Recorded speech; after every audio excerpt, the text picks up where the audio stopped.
So today we are doing a 500-hour service on a cat299d3. It's super windy. There's cars riding by,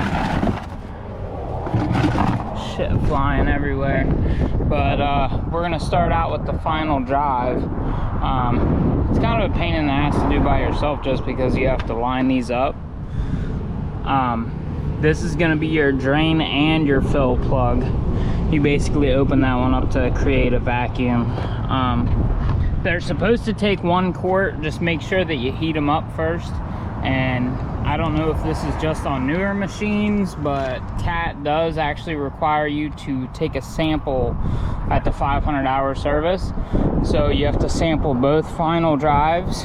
They give you these sample kits. You just pretty much label what they are and the hours and the dates, and put them in a prepaid envelope and send them to Cat. The fluids do have to be hot, so I operated the skid steer a little bit, you know, just to heat it up a little bit. But we're gonna do the final drive, and then both cabin filters, check the belts, change the engine oil, the hydraulic filter, the fuel filter. I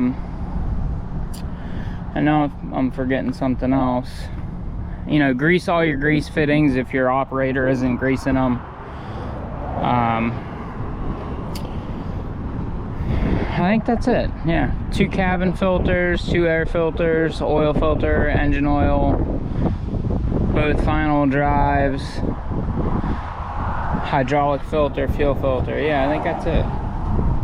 So it's always messy. This is how I do it. I put a bucket under here.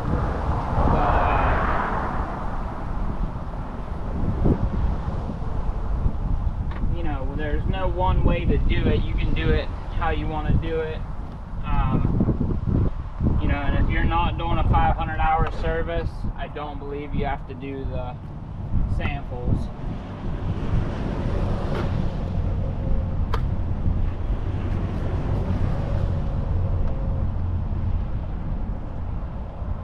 And then after you drain it, you have to put the fill, the drain port and fill port at the top.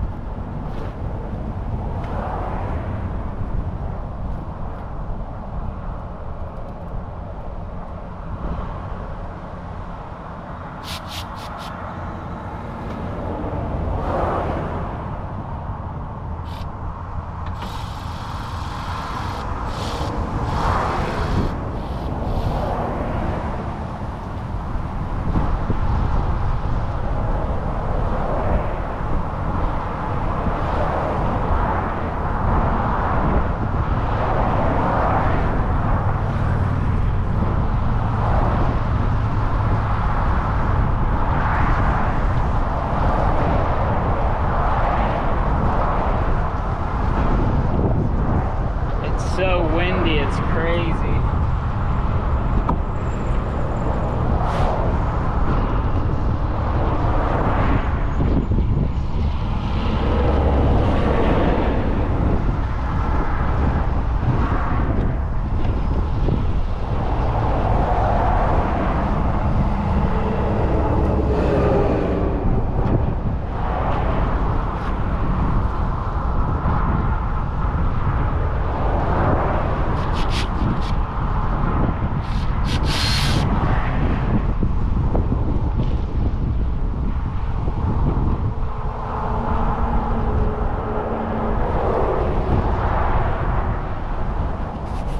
While that's draining, we're gonna go ahead and change the cabin filters.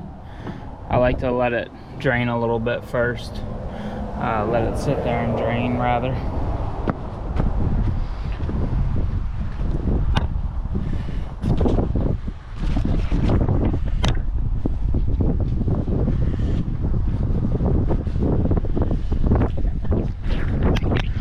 Try not to get gear oil all over me. That shit stinks so bad.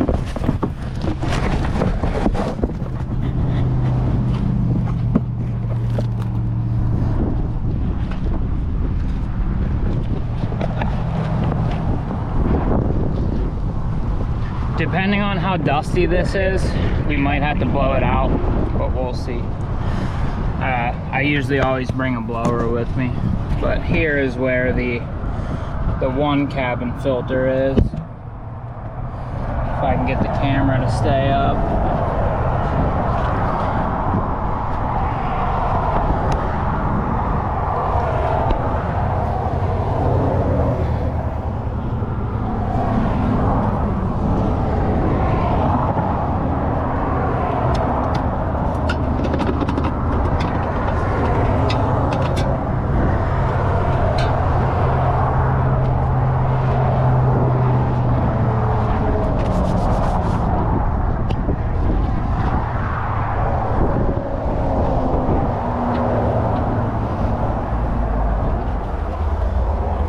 This is the other one.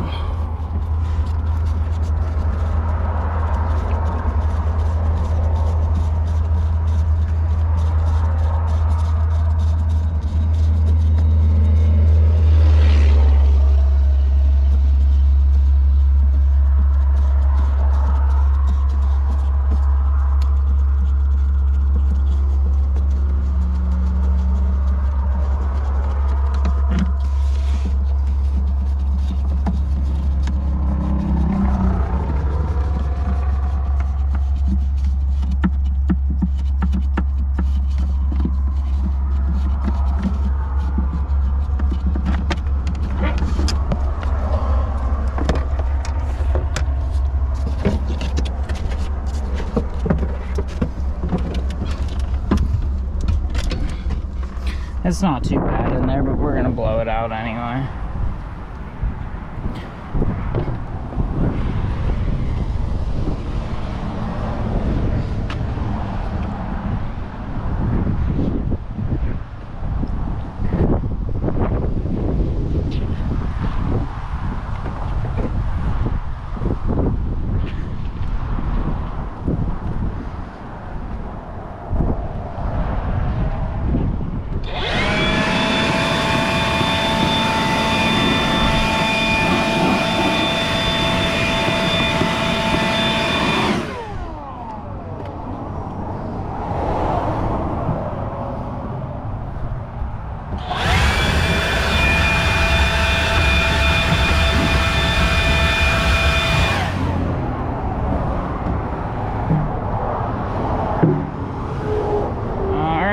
Throw those filters in there.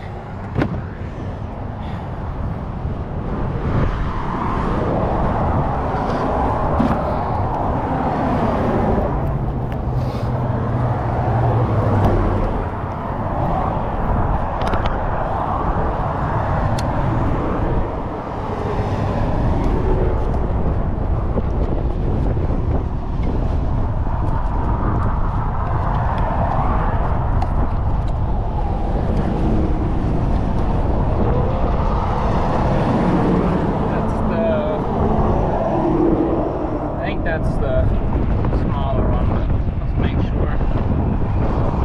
It's so windy, it's blowing the freaking box.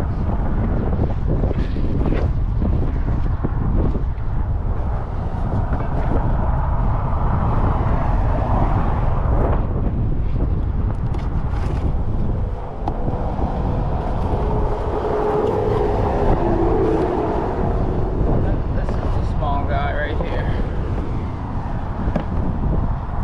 So you just put it in how it came out, real simple stuff here.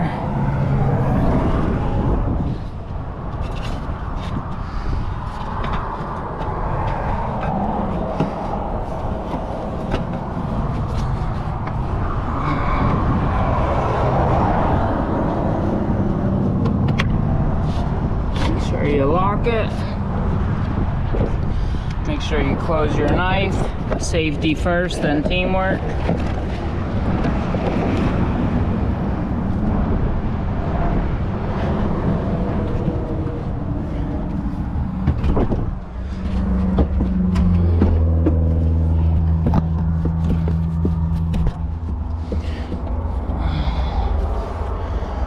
Let's put that one in there like that.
those are just hand tight. Do not over tighten those.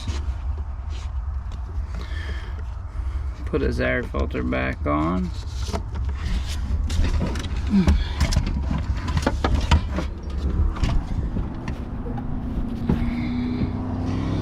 His air freshener rather. And let's seal this up and turn this machine. Remove the machine.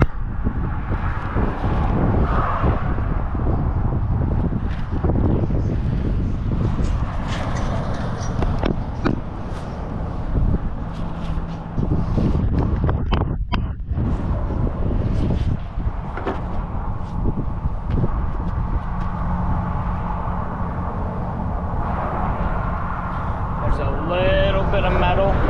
There's probably always going to be something on it. It's a magnet.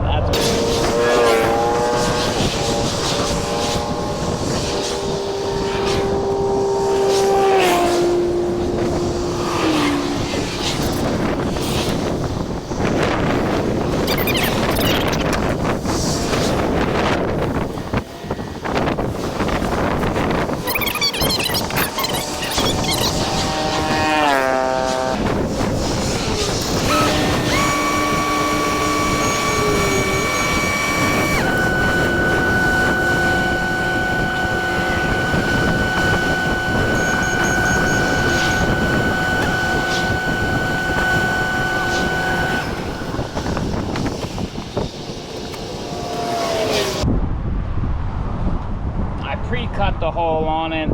I always make it pretty big. It's supposed to take this full thing. I always put the full thing in, regardless.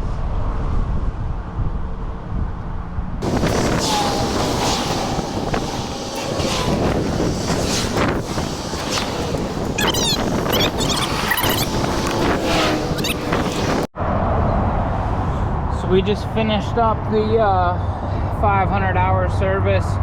Make sure you lock out, tag out. This is where your hydraulic filter is. I always do this first. It's a pain in the ass to line the tab up on the filter. Once you get it out, you'll see what I'm talking about. It's a little tab that sticks up. This tab right here, you'll see where it goes. You squeeze these two tabs on the side to get it out of the filter housing. You put it in the filter housing and you line that line up. It lines up like right here. And twist it on. Your oil filter is right back there. It's like a standard car oil filter. There's nothing different. The easiest way I found to do the fuel or water separator, I take this bolt out right here. I bend this bracket down a little bit, yank that bolt out, super easy. Push the bracket back up when you're done. The first one I did, I removed this because of the connector, but this time I just moved the zip tie around. The fuel water separator, like I said, you unplug it. You can drain it through here if you want to. I cut half of a gallon jug and put it down here, and then I just twist this off and let it drain into the container. Pull the container out, pop the new filter on there. I'm also gonna date that filter for them. That way, you know, if I'm not the one that works on it next, they at least know when it was done last. Your air filters are super simple. They're right here. It says top on it. Can't miss it. But I'm gonna wipe this stuff off, date it, test drive it, make sure we don't have any leaks or anything. I don't know why Cat doesn't supply O-rings for any of their filters. I thought that was shocking, but John Deere doesn't either, so. But that's it. That's a 500-hour service. Most of your Cat skid steers are going to be just like that.